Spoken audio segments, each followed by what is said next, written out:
What happens when you break down a Billy Wilder film? You get a masterclass in screenwriting. The 1960 film The Apartment is number 15 on the WGA's list of the 101 greatest screenplays and won the Academy Awards for Best Picture, Best Director, and Best Screenplay. Here are 10 screenwriting lessons in The Apartment.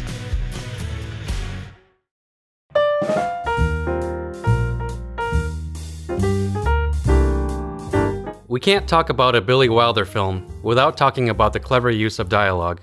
First, notice how the dialogue sounds unique to each character. Premium-wise and billing-wise, we are 18% ahead of last year, October-wise. We were discussing our department manpower-wise, promotion-wise. I told him what a bright boy you are. She just won't give me a tumble, date-wise. So you hit the jackpot, eh, kid? I mean, Kubelik-wise. Watch those stingers! Buddy Boy and Kubelik having themselves a little toot. A nebbish like you. Why don't you grow up, Baxter? Be a mensch. So there's the victim. Max to knife. Well, I have some paper towels. Beatnik. For whom? For some good time, Charlie? So I said to him, never again. Either you get yourself a bigger car or a smaller girl. Instead, he takes me to Hamburg heaven in some schnook's apartment. No action. Dullsville. Say, this is Snugsville. Watch the door, please. Blasting off. One more. Oh, I shouldn't drink while I'm driving. I'm sorry, Mr. Sheldrake. I'm full up. You'll have to take the next elevator. Billy Wilder also has a great flair for witty comebacks. This maintains a certain level of tension in the scene. And guess what? You maintain tension, and you maintain interest. Why'd all you dames have to live in the Bronx? You mean you bring other girls up here? Certainly not. I'm a happily married man. Should have stayed in bed this morning. I should have stayed in bed last night. Well, could be. She's just a nice, respectable girl. There's millions of them. Listen to him, little Lord Fauntleroy. You did the only decent thing. I wouldn't be too sure. Just because I wear a uniform, that doesn't make me a Girl Scout. Night like this, it sort of spooks you to walk into an empty apartment. I said I had no family. I didn't say I had an empty apartment. Don't you know what night this is? I know, Charlie, I know. I work for the outfit. How could I be so stupid? I think I would have learned by now. When you're in love with a married man, you shouldn't wear mascara. Where we go, my place or yours?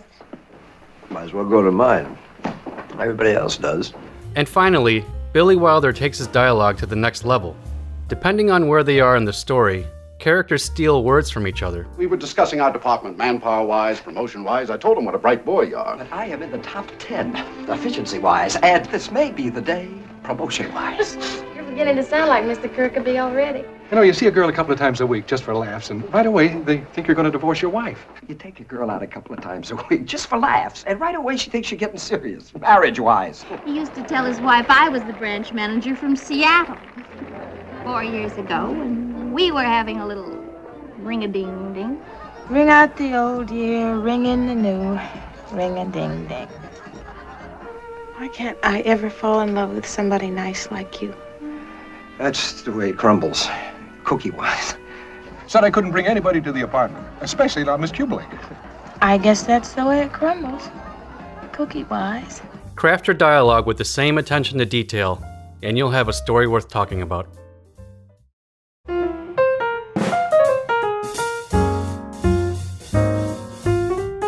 Billy Wilder repeatedly preached one of his famous rules of filmmaking, to respect the intelligence of the audience. That means to invite the audience into the story by showing them things, not by telling them. Look at how he allows the audience to participate in formulating the story experience. What does this tell us about how Bud's apartment is being abused?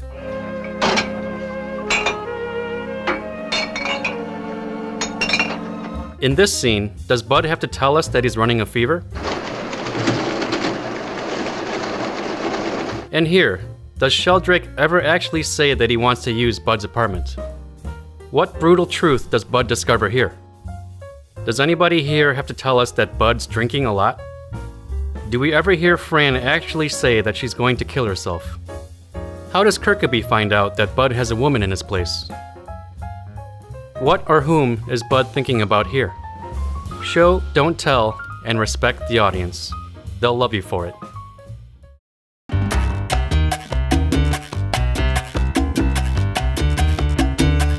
Master screenwriters like Billy Wilder do something brilliant with their scenes that many novices tend to avoid. They make sure that the worst thing that could happen in a given scene actually happens. Here's an example. In the opening sequence, Bud finally gets his apartment back and wants to sleep. So what's the worst that could happen to him here?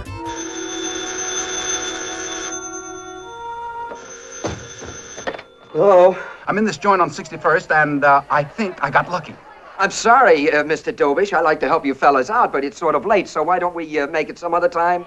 Look, Baxter, we're making out the monthly efficiency rating, and I'm putting you in the top 10. Now, you don't want to louse yourself up, do you? Fran Kubelik meets Sheldrake at the Rickshaw restaurant. He chooses a booth in the rear so that they're not seen. So what happens? Fran recovers at Bud's apartment after overdosing on the sleeping pills. Bud wants to take care of her quietly and protect her reputation. So of course, what happens next? Hi, Baxter. What do you want? What do I want? Just a minute. You can't come in here. Once Fran recovers, she and Bud are about to have a nice dinner for two. Bud's delirious from having the nice company in his home. So of course, we get this. Huh? Baxter? And finally, when Karl Matushka comes for Fran, he's a powder keg waiting to explode. Sorry, buddy boy. Hi, Baxter. How's the patient? Oh, I'm fine, Doc. Not you, Miss Kubelik. Have some fun with your scenes. Entertain the audience by putting your characters through the worst possible situation.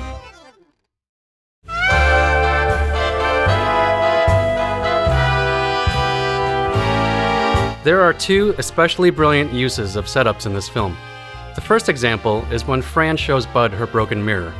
Taken by itself, this event has little significance, but look at how Billy Wilder sets this up beforehand. For the young lady, whoever she may be, it was on my couch when I got back last night. Oh, yeah, thanks. It was broken when I found it. Now we feel the full emotional weight of this moment. And here's the second example. Fran gets a worried look right before she leaves Sheldrake for the last time. She runs to Bud's apartment, scared that he's going to... But how did we even get to this point? With these setups. I tried to do it with a gun. Over a girl? Worse than that, it was the wife of my best friend. You read in the papers all the time that people shoot themselves? Believe me, it's not that easy. Could you use some champagne? Booze we don't need. Say, why don't you join us? No, thanks. I don't feel like it.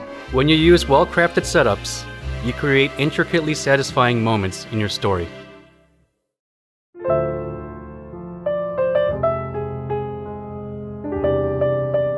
The midpoint of a screenplay is a major turning point in which two things generally happen. Stakes get higher, and the antagonistic forces get stronger. It's essentially a drastic change in the story when things start to get serious. In the first half of the story, Bud is enamored with Fran Kubelik and content with climbing the company ladder. Meanwhile, Fran is hopeful of having a meaningful relationship with Sheldrake. But look at the significant change that occurs at the midpoint. He used to tell his wife I was the branch manager from Seattle. Always the last booth in the Chinese restaurant and the same pitch about divorcing his wife.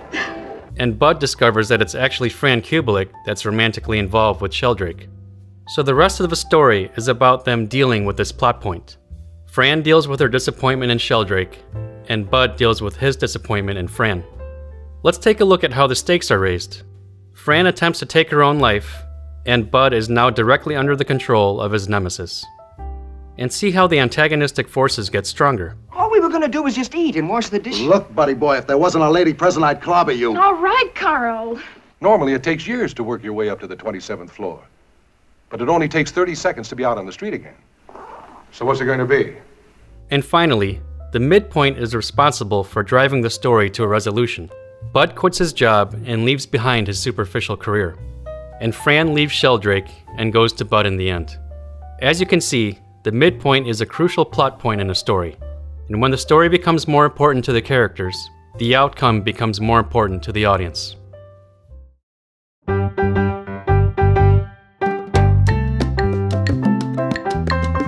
Reversals are essentially unexpected outcomes in a given scene.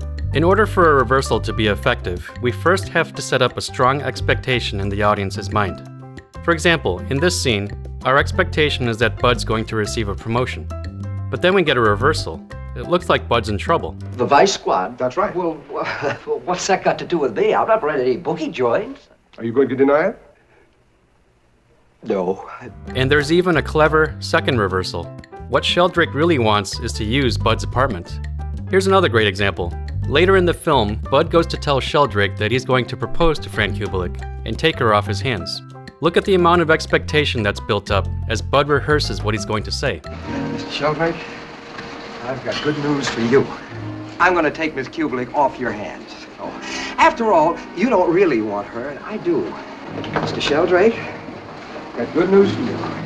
Thanks to you, I'm in a financial position to marry her. But then we get the reversal. Mr. Sheldrake, I've got good news for you. I've got good news for you, Baxter. All your troubles are over. I know how worried you were about Miss Kubelik. Well, stop worrying. I'm going to take her off your hands. Reversals are like cinematic candy for an audience. Think about using them in your own scenes and sweeten your story.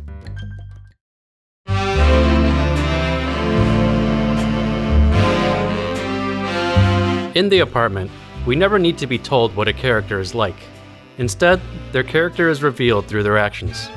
See what you can formulate about Kirkaby's character here. Watch your step.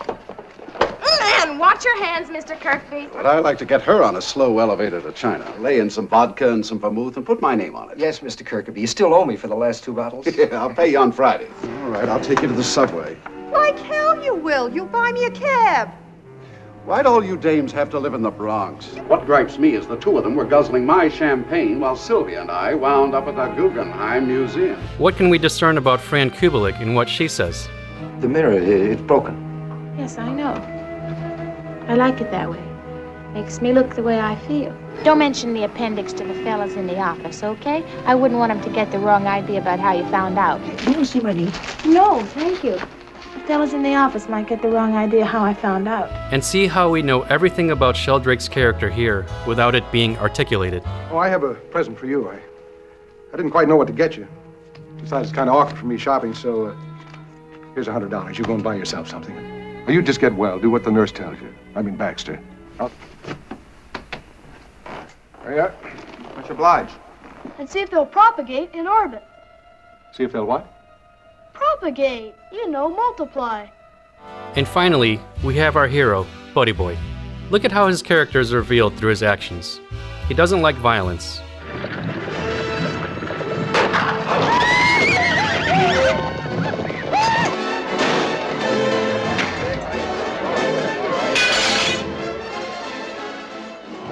He's considerate. Morning, Miss Kubelik. Good morning, Mr. Baxter. Morning, Miss Kubelik. You know, you're the only one around here who ever takes his hat off in the elevator.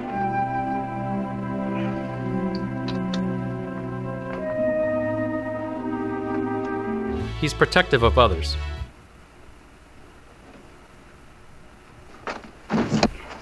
My brother-in-law might be calling the police. That's why we have to be careful. We don't want to involve anybody. After all, Mr. Sheldrake's a married man. And he's lonely. Cheers. Onion soup and canned asparagus. I really should be getting home. You can't leave yet. The doctor said it takes 48 hours to get that stuff out of your system. It's a wonderful thing. Dinner for 2? You usually eat alone? Oh, no. Sometimes I have dinner with Ed Sullivan. So if you want to reveal character in your story, don't tell us who they are. Show us what they do.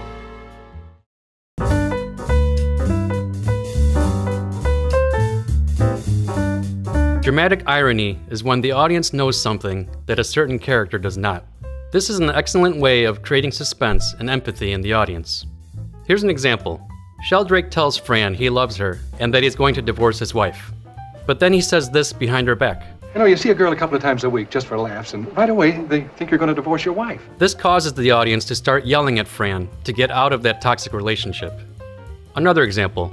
Bud doesn't know that it's actually Fran that's involved with Sheldrake when he says this. You know, Mr. Sheldrake? I thought maybe I'd put in a word for you. With Mr. Sheldrake, get you a little promotion. How would you like to be an elevator starter? So we immediately know he's just making things worse.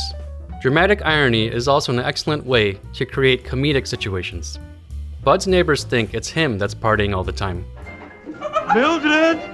He's at it again! All that marching. Tramp, tramp, tramp. You were having army maneuvers, maybe? Hey, come on. What are we waiting for? Open up, will you? Mildred! Here, Fran doesn't know that she's in Bud's apartment. Do you know who that is? Mr. Baxter, 19th floor. Hello, Miss Kubelik. Mr., Miss, such politeness. And finally, we're given a dose of dramatic irony when Fran decides to leave Sheldrake. I didn't plan it this way, Fran. Actually, it's all Baxter's fault. Baxter? Said I couldn't bring anybody to the apartment, especially not Miss Kubelik. What's he got against you anyway? As you can see, dramatic irony is important in captivating the audience and drawing them into the story.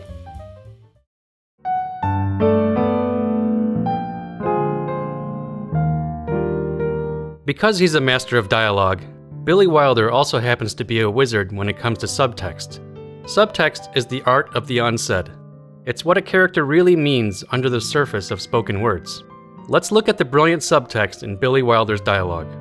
In this example, Sheldrake wants to get involved in using Bud's apartment for his own trysts, but notice how he never explicitly says it. Tell me, Baxter, just what is it that makes you so popular? There's a certain key floating around this office, from Kirkeby to Vanderhoff to Eichelberger to Dobish. It's the key to a certain apartment.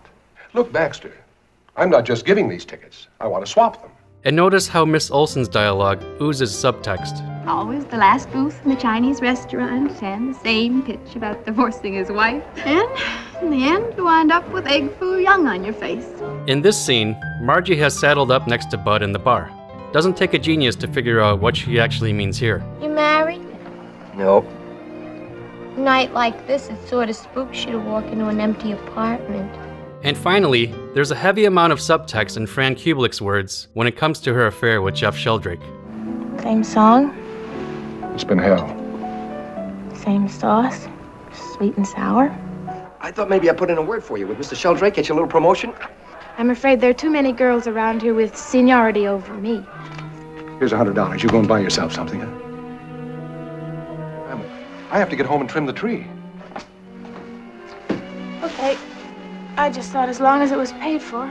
Oh, I know it's a drag, but you can't find a hotel room in town, not on New Year's Eve. Ring out the old year, ring in the new, ring-a-ding-ding. Just as we speak in real life, hide what your characters want to say in subtext. The audience will relish discovering the deeper meaning.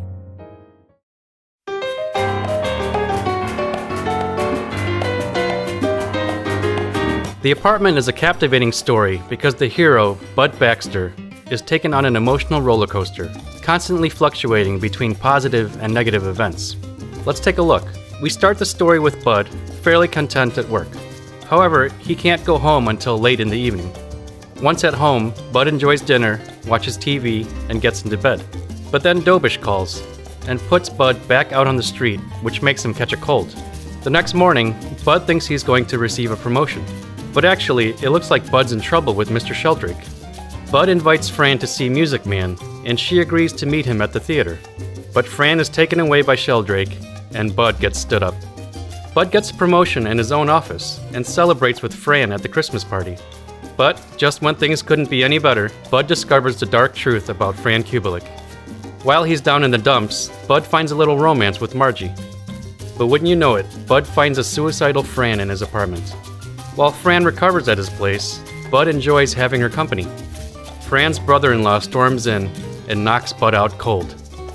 Bud makes plans to marry Miss Kubelik. Not so fast. Sheldrake says he'll take Fran off Bud's hands. However, Sheldrake gives Bud the biggest promotion of his life. Bud learns that Fran is romantically involved with Sheldrake again, and he goes back to being alone. Tired of his adulterous co-workers, Bud quits. However, Bud now has no job and no plan. But in the end, Fran comes back to Bud, and it's a happy ending. So the lesson here, if you want to give the audience an entertaining movie experience, take them for a ride on the emotional roller coaster. So what are your thoughts? Anything you'd like to add? Leave a comment below. And to my patrons on Patreon, you guys rock. Your awesome support makes this channel possible. Thank you. As always, please be sure to subscribe and tap the bell for updates on upcoming videos. Thank you so much for watching.